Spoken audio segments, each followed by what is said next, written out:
So I've had quite a few people send me PMs and emails asking me how to develop a small head on a dry fly or a wet fly, so I just thought I'd maybe do that as a tip of the month. So I'm going to mount a Daiichi 1190 in the vise here, and we'll just do a quick dry fly lesson on finishing off heads on dry flies.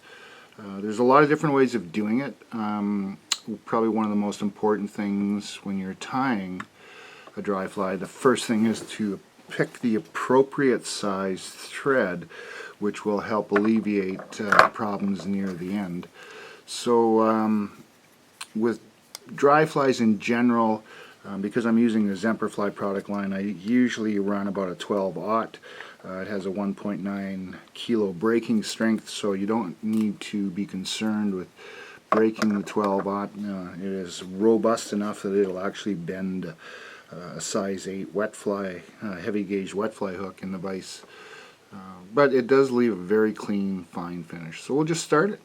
Standard threading procedure, and then I'll just come back to about 1 hook eye distance from behind the eye of the hook. And this is where your head should start and finish.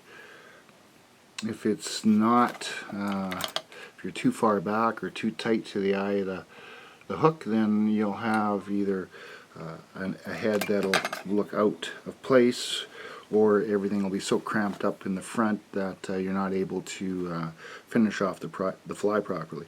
So I've just selected a standard Badger brown hackle here, and I'm just going to strip the fluff away on the bottom end. A good way to practice hackling and tying off a head on a dry fly is to tie variants. The old bivisibles and those style of variant flies, you can mix and match the different materials, different styles of feathers, different color styles, and you can get a very effective dry fly. So now that I've pretty much just tied in my feather where a hackle would normally start, you can hand wrap just over and over with one turn in front of the next, which works very well. Or if you have a rotary vise, you can just spin it. Just come up behind the eye, and the tie off is bring the thread up and the hackle forward to a 90-degree bend.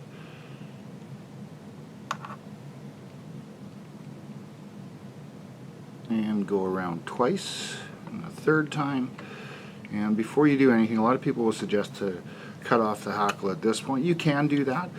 My preference is to just bend it all back and start building a small head right at the front of the eye, behind the eye of the hook.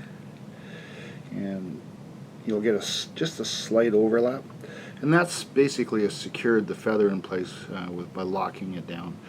And then you can tear the feather away, and then of course just finish off with a hand whip finish or a Mattarelli style whip finisher, or Thompson, whichever you're comfortable with. They all work well.